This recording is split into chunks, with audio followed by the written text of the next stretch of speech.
शारदीय नवरात्रि 3 अक्टूबर 2024 से शुरू हो रही है।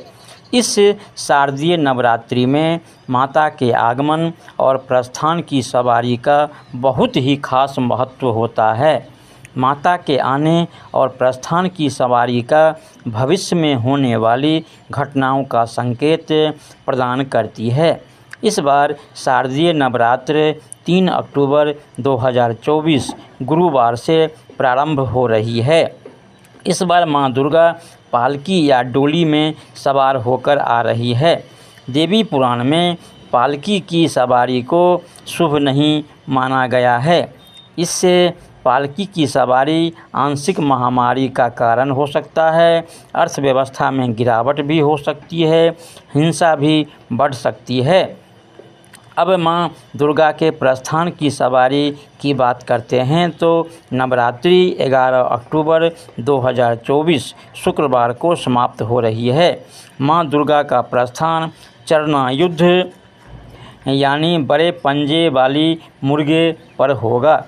मां मुर्गे की सवारी को अशुभ माना गया है। इसका प्रभाव देश पर प्रतिकूल प्रभाव पड़ सकता है। मां दुर्गा का पूजा कैसे करें, संक्षिप्त में हम एक जानकारी दे रहे हैं। शारदीय नवरात्र के पहले दिन एक स्वच्छ चौकी पर लाल कपड़ा बिछाकर मां दुर्गा की प्रतिमा को स्थापित करना चाहिए तथा एक कलश में जल, सुपारी, सिक्का, हल्दी, लौंग का जोड़ा डालकर रखना चाहिए और मां दुर्गा का ध्यान करके प्रणाम करें और जो भी पाठ आप करते हों अपना कर सकते हैं। फिर अंत में माताजी का आरती भी करना चाहिए।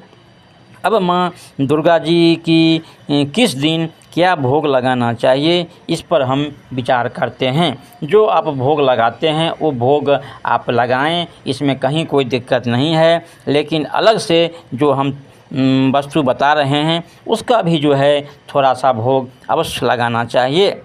पहला दिन मां शैलपुत्री का पूजा करें और गाय के घी का भोग लगाना चाहिए। दूसरा दिन मां ब्रह्मचारिणी की पूजा करें और शक्कर का भोग लगाना चाहिए। तीसरा दिन मां चंद्रघंटा का पूजा करें और भोग में दूध का भोग लगाना चाहिए। चौथा दिन मां कुष्मांडा का पूजा करना चाहिए और मालपुआ का भोग लगाना चाहिए। पाँचवा दिन मां स्कंद माता का पूजा करना चाहिए और केले का भोग लगाना चाहिए। छठा दिन मां कात्यायनी का पूजा करना चाहिए और शहद का भोग लगाना चाहिए। सातवां दिन मां कालरात्रि का पूजा करना चाहिए और गुड़ का भोग लगाना चाहिए। आठवां दिन मां महागौरी का पूजा करना चाहिए और नारियल का भोग लगाना चाहिए। नौवां दिन मां सिद्धि दात्री का पूजा करना चाहिए और हलवा पूरी का भोग लगाना चाहिए। भोग में आप जो भी लगाते हैं उसी को लगावें और अलग से इसमें जो बताया गया है उस भोग को भी आपको लगा लेना चाहिए। नवरात्रि में क्या सब खाया जा सकता है, अब हम इस पर विचार करते हैं। इस व्रत में सफ़ेद नमक खाने से बचना चाहिए और सेंधा नमक का उपयोग करना चाहिए तथा लहसुन और प्याज का उपयोग वर्जित रहता है।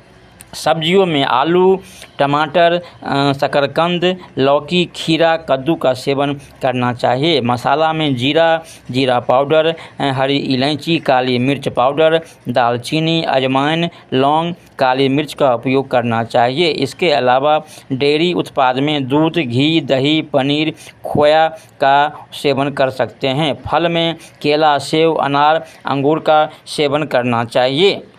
इसी प्रकार बहुत ही नियम निष्ठा के साथ इस व्रत को करना चाहिए। कहीं भी कोई त्रुटि नहीं हो, इस बात की सावधानी रखनी चाहिए और ब्रह्मचर्य का पालन करना चाहिए और झूठ नहीं बोलना चाहिए और सदा भगवान का ही स्मरण करना चाहिए। इससे माँ दुर्गा बहुत खुश होती है और बहुत सारा आशीर्वाद देती है।